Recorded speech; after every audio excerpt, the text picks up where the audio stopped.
boys and girls, welcome back to another episode of Shifting State. Woo! We're back on a Roadster, and I'm kicking it up on my favorite back roads here in Dinwoody. And it's a beautiful day on two wheels on a Harley Davidson. So, if you watched my last video, I was watching a Harley Davidson Lowrider S. A beautiful bike, fun to ride, and I tell you, just like a lot of the Harley Davidsons out there, gets my heart beating, and it really grabs my attention, almost convinces me, but then I always come back to my Roadster. And like, I love all different types, makes, models, bobbers, choppers, all that good stuff. But I'm definitely always drawn back to my little Roadster here. I love it so much. It's so much fun to ride and throw around when I get back on it. And yeah, I know it's a small bike, and this car is really slow. Fun back roads. Anyways, I know it's small, but it's small and it's fun to throw around, and it's got that little bit of power to it, you know. Not too much. I don't need to go 200 miles an hour. I mean, that's fun, but I don't need it. And it's fun to throw around. Great handling bike, and I find it to be very unique. And I know, like, Sportsters catch a lot of crap for, you know, being slow bikes. You know, you always got to wait for the Sportster in the back of the pack. Oh yeah, but not this one. I will say, we just did a group ride the other day, that Virginia Revolution run that we did. I was leading the pack. I had my wife on back, and we were leading the pack, and I was doing 70 easily, and I was like, you know, 70 is a good speed. And then I finally get back, you know, we finally get to a nice stopping point, and I'm talking to everybody. I was like, hey, was that a good speed and everything? They're like, yo man, you were rolling, like, you know, we were just trying to cruise along. I mean, they're all on bigger baggers, you know, or dynos, or, you know, bigger bikes like that. And I was leaving them behind. And I'm not knocking on it, I'm not saying my bike's super fast. I'm just saying we had no problem keeping up or leading the pack. And then, you know, another thing, and this covers all Harleys. All Harleys, you know, everybody likes to knock them or give them a hard time for not being really reliable and everything.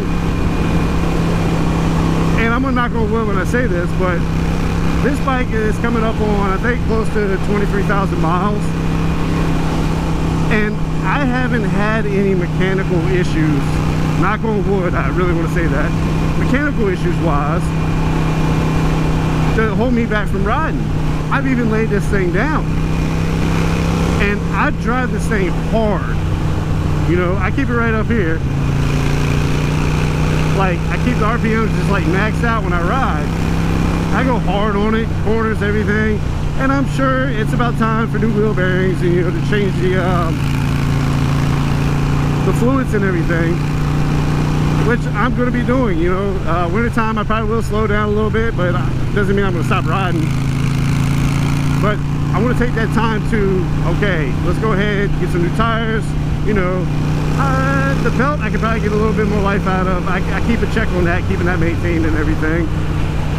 But, you know, fluids, oil, all that good stuff. So, and I think it just comes down to maintaining your bike. You gotta, I made a mistake when I first got this bike. You know, I had the new exhaust put on, and I don't know exactly this guy's gonna turn, but he's got a turn signal on. You know, I made a mistake. I didn't check my bolts and everything like that, and I actually had my exhaust. I had the new Vance & Hines put on, and they were just like sitting there swinging.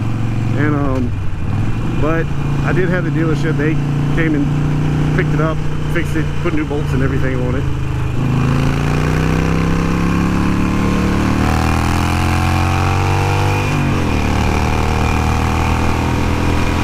Woohoo! Oh man, it's so much fun. So, I mean, I think it just comes down to more, and I'm not like super, I'm mechanically inclined, but I'm not like super mechanically inclined, you know. I can do just enough. Hold on. Woohoo! And I think it just comes down to maintain your bike, take care of it.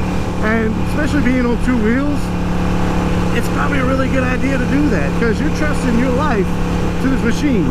You're trusting it's gonna go, and it's gonna stop the way it's supposed to, and it's gonna handle the way that it was designed to. So take care of it, maintain it, and then especially if you abuse it, love it.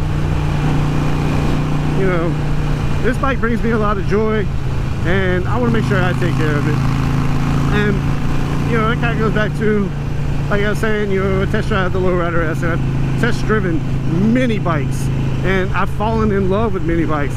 Will I add a second bike or two to the channel if I can? Yes, I would love to. Could I get rid of this beautiful bike right here? I don't think so. And you know, I'm like a 220, 30 pound guy, and I love riding this bike. And yeah, I probably look huge on this, you know, maybe because of my big old biceps or something like that, I don't know, or my gut. But I love riding this thing, and I don't really care what I look like. I just know how much fun I have on it. Like right now, on this beautiful day, like I said it in my last video, fall is like the best time to go ride. Like right now, say that perfect weather where you don't need a jacket and you can ride and not be sweating to death. As soon as I get behind or from behind this car, I'm gonna let it open. So I just want to say I love this bike, and I've put a lot of love and work into this bike. And you know, people, like I said, they're going to talk crap about Sportsters, but you know, there's a lot of people out there that have started out on Sportsters and moved up to bigger bikes, and you know, maybe they've forgotten about that. You know, they progressed. They are good starter bikes. Maybe not the Roadster, because it does sit up a little bit higher and everything, but these are great starter bikes. Little mud. I'm gonna have to wash the bike again. About 2 months maybe. But and performance wise, since I was talking about the height and everything, you know, if you look up the stats and specs and yada yada yada, and I've said before, I'm not big like person on all that stuff, but the Roadster, yes, it's in the Sportster family, but it stands out a little bit more. It's geared different. You know, you got taller struts in the back, and you know, I believe the rakes on the fork are a little different and everything like that. So it's definitely a bike that stands in its own category, and I hope Harley doesn't like discontinue this bike, because it is, like I said, it's a blast to ride. And there's so many people that I talk to, like they have gotten rid of it, or known people that have had one, gotten rid of it, and they regretted it. And that's part of the reason I plan on keeping mine, especially since like the cafe bars that I have on here, Harley discontinued those. And so if I got rid of this, it's not gonna be hard to find those bars again. And I really like these bars. I think that these bars make the bike, along with the pipes and all that good stuff. But I just want to give a quick little, hold on. Woohoo! I got a little air back there. Oh, that was fun. That's a good way to end this video. These back recorders kind of scare me though. Yeah, boy. Anyways, good way to end the video. But I just want to talk about my little Sportster today. I'll have some other topics to talk about next time, but definitely staying with it. But I definitely want to add my next dream bike is really that Road King Special Fat Tire Kit. Working on it, and you guys can help me out by hitting that subscribe button, hitting that like button, and telling your friends. Share the videos, leave a comment, tell me where you're from, what you ride. I love hearing from you. So until next time, y'all keep riding, ride safe. Thank you guys.